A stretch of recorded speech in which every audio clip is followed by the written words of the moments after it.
Chapter 5.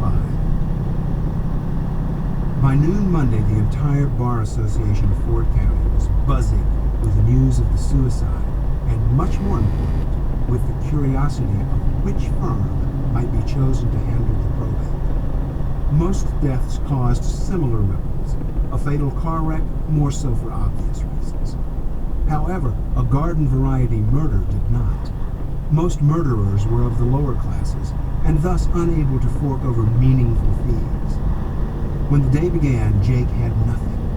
No murders, no car wrecks, and no promising wills to probate. By lunch, though, he was mentally spending some money. He could always find something to do across the street in the courthouse.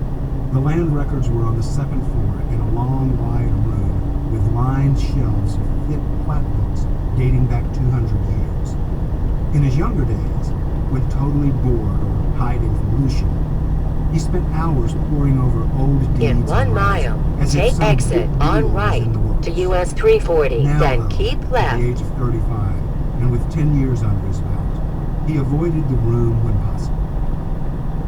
He fancied himself a trial lawyer, not a title judge, a courtroom brawler, not some timid little lawyer content to live in the archives and push papers around the desk.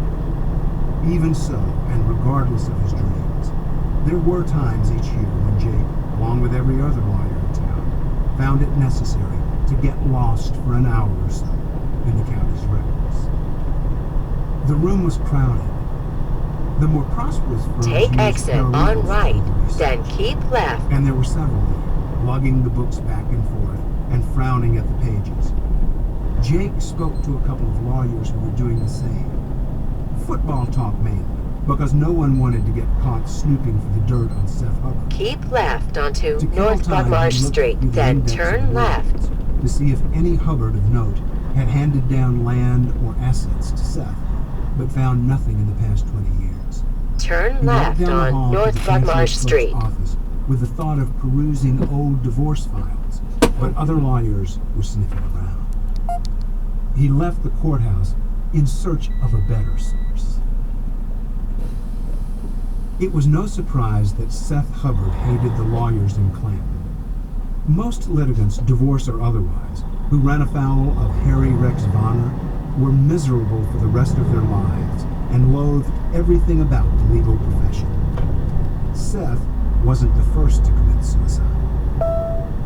Harry Rex extracted blood. along Continue with on money North and Buckmarsh land Street. And everything else in sight. Divorce was his specialty, and the uglier the better. He relished the dirt, the gutter fighting, the hand-to-hand combat, the thrill of the secret phone recording, or the surprise 8x10 snapshot of the girlfriend in her new convertible. His trials were trench warfare. His alimony settlements set records.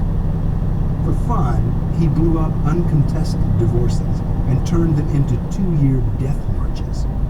He loved to sue ex-lovers for alienation of affection. If none of the dirty tricks in his bag worked, he invented more. With a near monopoly on the market, he controlled the docket and bullied the court clerks. Young lawyers ran from him, and old lawyers, already burned, kept their